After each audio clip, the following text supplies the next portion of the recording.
포항믿음교회는 지난주에 국내 비전 트립을 다녀와서 너무 좋았습니다. 지금은 가을 대신방 중이라 집집마다 즐겨 부르는 찬양과 함께 신방 예배를 드리고 있습니다. 반면에 대학생들은 중간고사를 치르느라 아메리카노를 손에 들고 바쁘게 도서관을 오갔고, 대학 수험생들은 실기고사와 면접을 위해 진땀을 빼고 있습니다. 어른들은 팔다리, 허리 물리치료 받으러 병원을 향하고 있고, 직장인들은 성과를 올리느라 푸르른 가을 하늘 한번 제대로 올려다볼 여유가 없습니다. 각자의 입장에서는 너무 바쁘고 너무 힘들 수도 있지만, 사실 나라적으로 볼 때 이러한 모습은 너무나 정상적이고 건강한 국민들의 일상인 것입니다. 왜냐하면 세계 저쪽에서는 아직도 전쟁이 진행 중이기 때문입니다. 러시아와 우크라이나의 전쟁은 교착 상태에 빠져 있고, 이스라엘과 하마스의 전쟁은 이미 4,000명이 넘는 희생자를 내면서 국수의 화염이 꺼질 줄을 모르고 있습니다. 뉴스를 보면 양쪽의 군대가 대립하여 일촉 삭발의 지역을 빨간색 선으로 표시를 하고 있는데, 그 선이 지나간 자리마다 수많은 희생자가 발생하고 있습니다. 이것이 현실입니다. 무섭고도 안타까운 현실입니다. 하나님께서는 이스라엘 백성들에게 가나안 땅을 주시겠다고 약속하셨습니다. 출애굽한 이스라엘 백성들은 여호수아를 필두로 가나안 정복에 나섭니다. 무려 7년 만에 정복 전쟁을 통해서 가나안 지역의 대부분을 빼앗았습니다. 각 지파별로 땅 분배를 다 마치고 여호수아는 110세의 나이로 인생을 마감합니다. 아직 완전히 정복되지 못한 지역이 있었지만, 그 땅은 전체 정복한 땅의 비율로 볼 때 고작 3%도 되지 않았습니다. 아직 빼앗지 못한 땅은 이제부터 각 지파별로 정복을 마무리해야만 했습니다. 그러나 사사기에 보면 빼앗지 못할 땅이 어디인가를 설명하면서 이런 구절이 등장합니다. 골짜기의 주민들은 철병거가 있으므로 그들을 쫓아내지 못하였으며, 그래서 우리는 생각하기를 그들에게 철병거라는 큰 그리고 센 무기가 있어서 이스라엘 백성들이 그들을 쫓아내지 못한 것이구나 라고 이해를 합니다. 그러나 다음 구절들이 좀 이상합니다. 스불론은 이스라엘의 12지파 중에 하나입니다. 스불론은 기드론 주민과 나알론 주민을 쫓아내지 못하였으므로 가나안 족속이 그들 중에 거주하면서 노역을 하였더라, 이렇게 말합니다. 이스라엘의 스불론 지파가 기드론 주민과 나알론 주민을 쫓아내지 못했는데 그들은 스불론 지파의 노예가 되었다는 이야기입니다. 상식적으로 생각을 해보면 스불론 지파가 그들을 쫓아내지 못해서 그들이 스불론 지파의 노예가 되었겠습니까? 아니면 스불론 지파가 그들을 쫓아내지 않고 그들을 노예로 삼았겠습니까? 후자입니다. 정직하게 표현해서 스불론 지파는 그들을 쫓아내지 않고 잡아서 노예로 삼은 것입니다. 왜 그렇겠습니까? 쫓아내기에는 아깝고 동등하게 대우하기는 싫어서 그냥 노예 일을 시킨 겁니다. 또 이런 표현도 등장합니다. 요셉의 가문이 힘이 강성함에 아모리 족속이 마침내는 노역을 하였으며 라는 말씀이 등장합니다.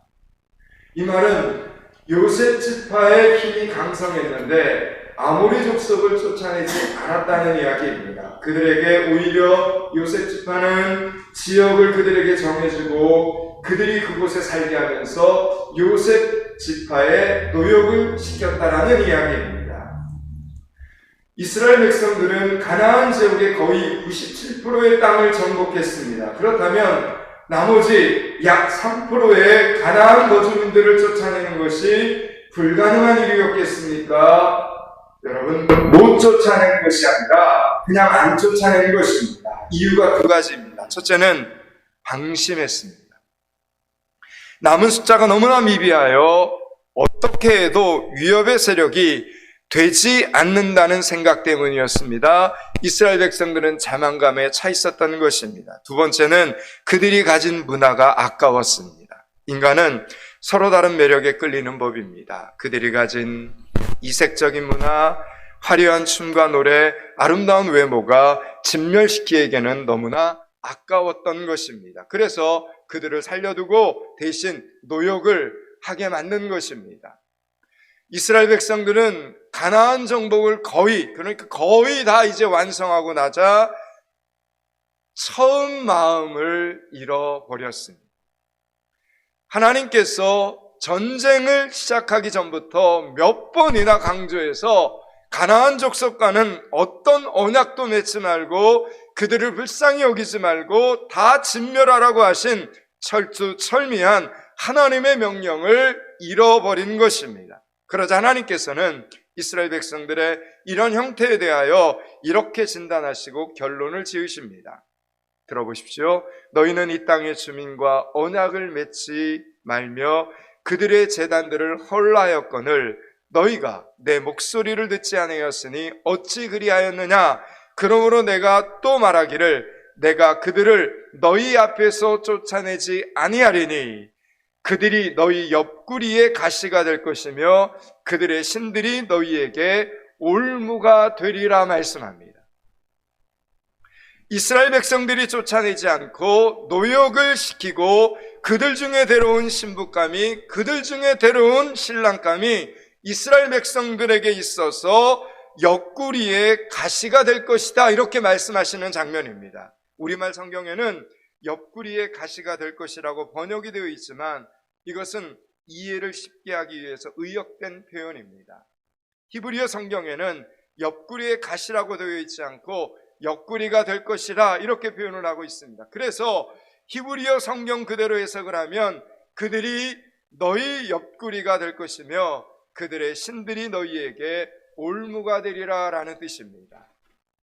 힘도 없을 것이라고, 감히 우리에게 어떤 영향력도 행사하지 못할 것이라고 방심하고 남겨둔 그 3%의 가나안 족속이 이스라엘의 옆구리가 된 것입니다. 옆구리가 되었다는 것은 언제든지 떼어낼 수 있다는 뜻입니까?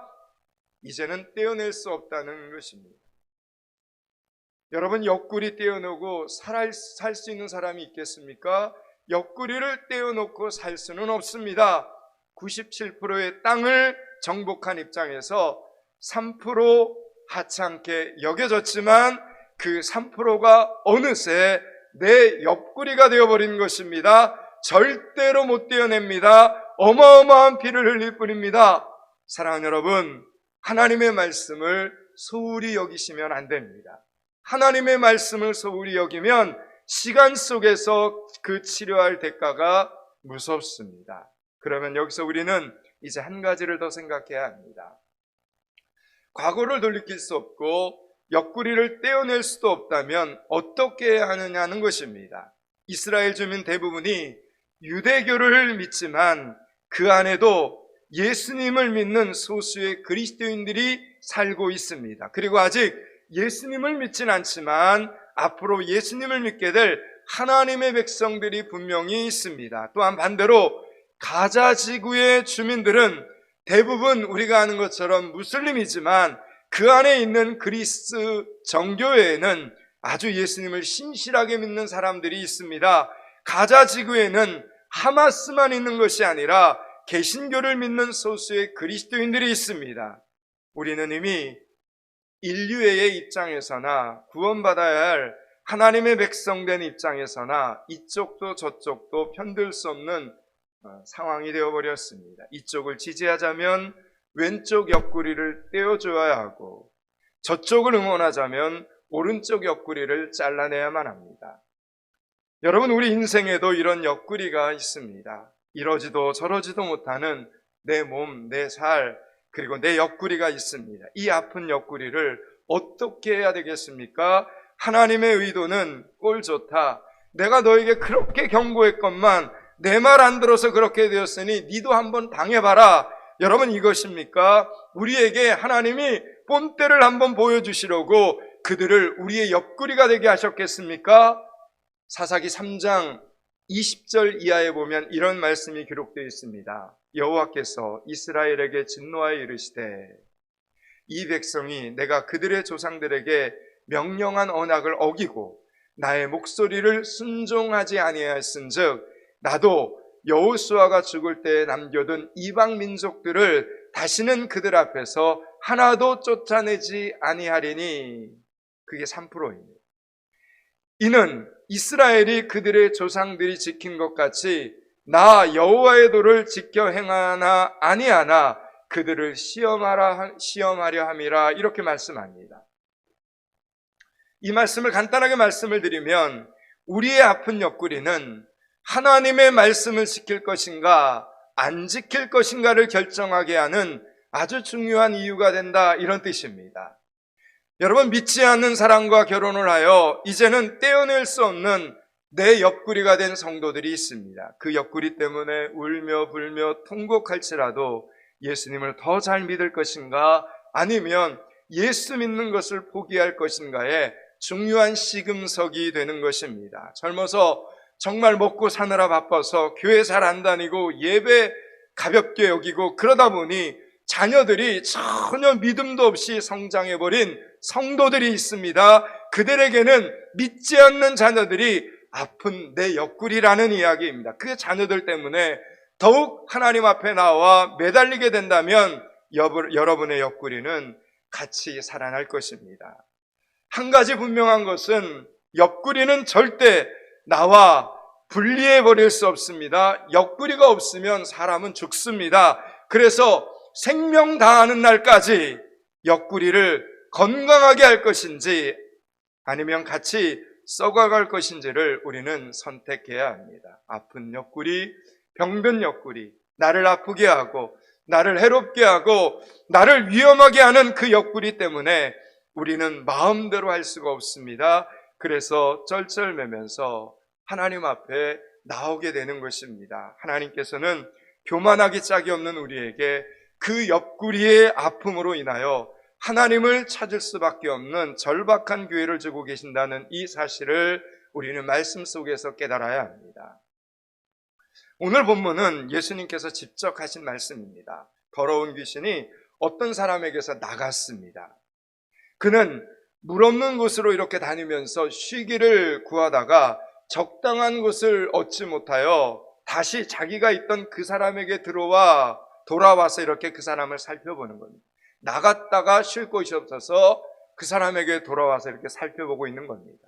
그랬더니 그 사람, 귀신이 머물고 있던 그 육체를 가진 그 사람의 마음이 오늘 말씀처럼 깨끗하게 소재되어 깨끗하게 수리되어 있는 것입니다. 그래서 귀신은 자기의 친구들까지, 즉 말씀대로라면 다른 7 귀신을 더 데리고 돌아옵니다. 그 귀신이 머물던 그 마음은, 그 육신을 가진 그 사람은 더 악하고 심각한 상태에 빠지게 된 것입니다. 오늘 보면 24절, 25절, 26절을 같이 읽습니다.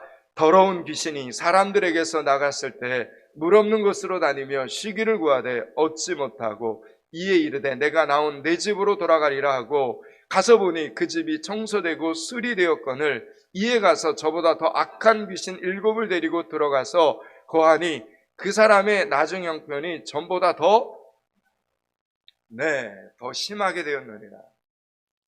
여러분, 빈집을 한번 상상해 보십시오. 빈집은 빈집 그대로의 상태를 유지할 수 없습니다. 사람이 살지 않는 빈집은 머지않아 먼지가 쌓이고 거미줄이 쳐지게 됩니다. 어느새 벌레들이 찾아옵니다. 그래서 마을에 여러분 빈집이 있으면 무섭습니다. 혹시 그 빈집에 나쁜 사람이라도 몰래 숨어 들어가 차지하고 있는지 알 수 없기 때문입니다. 특별히 사람의 마음의 집은, 내 마음의 집은 절대로 비어 있을 수가 없습니다. 이 세상에는 하나님을 믿지 않는 사람은 있지만 아이러니하게도 자기에게 영혼이 없다 이렇게 믿는 사람은 없습니다. 나는 영혼이 없어, 나는 그냥 육체로만 이루어진 사람이야 라고 생각하는 사람은 단 한 사람도 없다는 것입니다. 그렇다면 여러분, 눈에 보이지 않는 그 영혼의 주인이 여러분 자신일 수 있겠습니까? 우리는 육체의 주인 노릇도 못하고 영혼의 주인 노릇은 더더욱 못합니다. 여러분 중에 영혼을 이렇게 저렇게 움직일 수 있는 사람이 있습니까? 영혼을 어떻게 움직입니까? 우리는 내 영혼 움직일 수 없습니다. 왜냐하면 우리가 영혼의 주인이 아니기 때문입니다. 자, 그렇다면 여러분의 마음의 집에는 누가 계십니까? 오늘 여러분의 마음의 집에 누가 계십니까? 어떤 사람의 마음에는 성령 하나님께서 거하시고 어떤 사람의 마음에는 원수 마귀가 보낸 어둠의 영이 거하고 있습니다. 나는 당연히 마귀의 영이 아니라 하나님의 영이 내 안에 거하고 계시지라고 믿고 싶겠지만 하나님은 절대로 죄인과 함께 거하지 않으십니다. 하나님은 완전한 선이시기 때문에 죄와 함께 그분은 동거하실 수가 없습니다. 그래서 진정한 신앙생활의 출발은 언제나 회개로부터 시작이 됩니다. 예수님께서 이 땅에 오시기 전에 세례를 베풀었던 세례 요한의 첫 마디가 무엇이었습니까? 회개하라, 천국이 가까웠느니라. 예수님께서도 백성들을 향하여 회개하라, 하나님의 나라가 가까웠느니라 전파하시며 하나님의 사역을 시작하셨습니다. 그래서 우리의 믿음 생활은 언제나 회개로부터 시작이 됩니다. 어떤 사람은 찬양을 통해서, 또 어떤 사람은 말씀을 통해서, 또 어떤 사람은 기적과 체험을 통해서 하나님을 조금씩 알게 됩니다.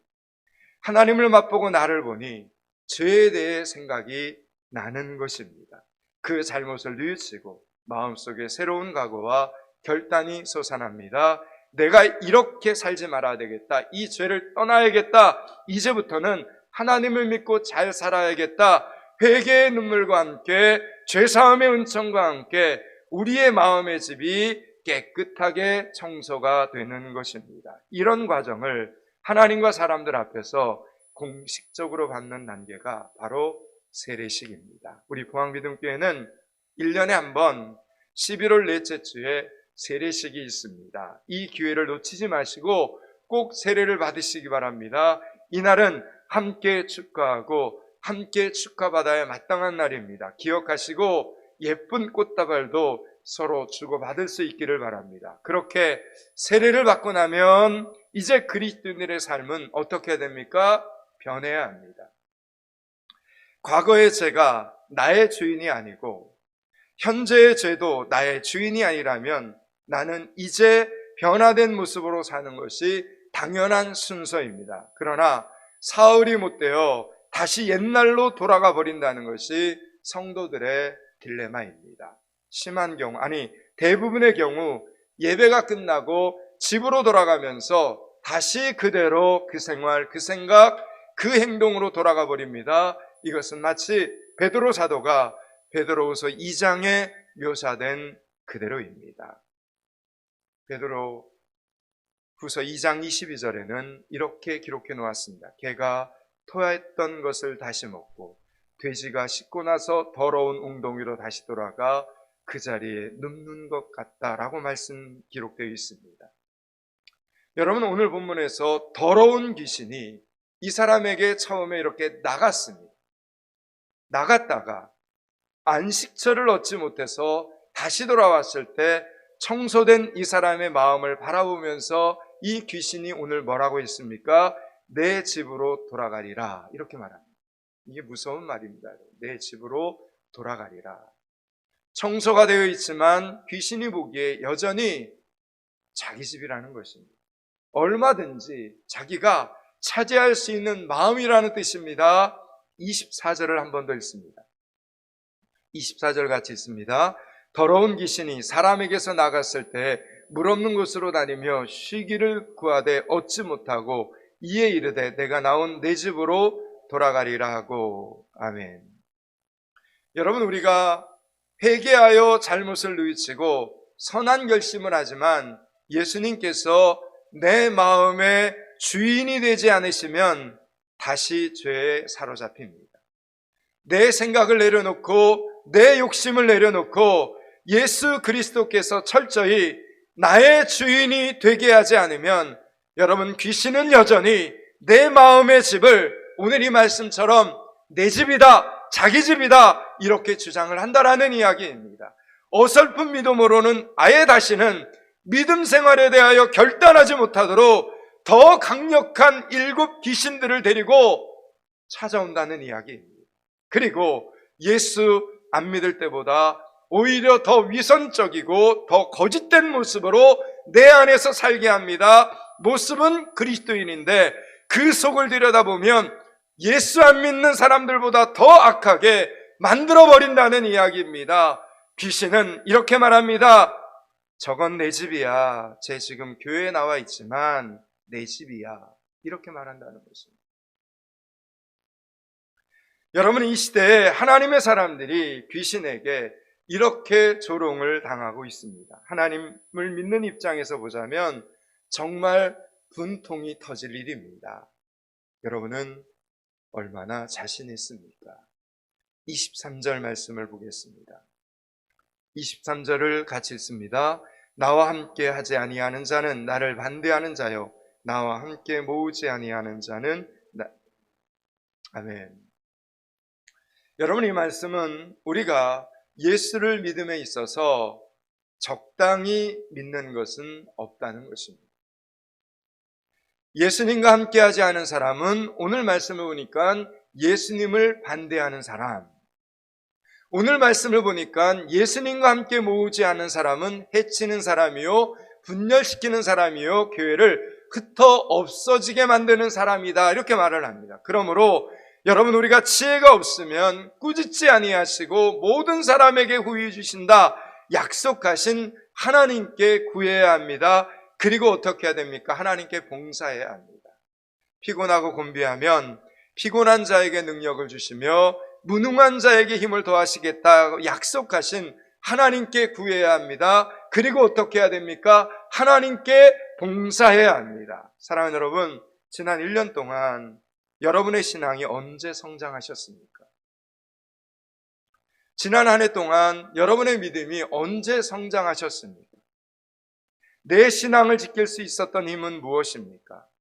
돌이켜보면 하나님께 열심히 봉사할 때입니다. 교회를 섬기려고 할 때, 신실하게 하나님이 내게 준 사명을 감당하려 할 때 하나님께서 힘 주셨던 것입니다.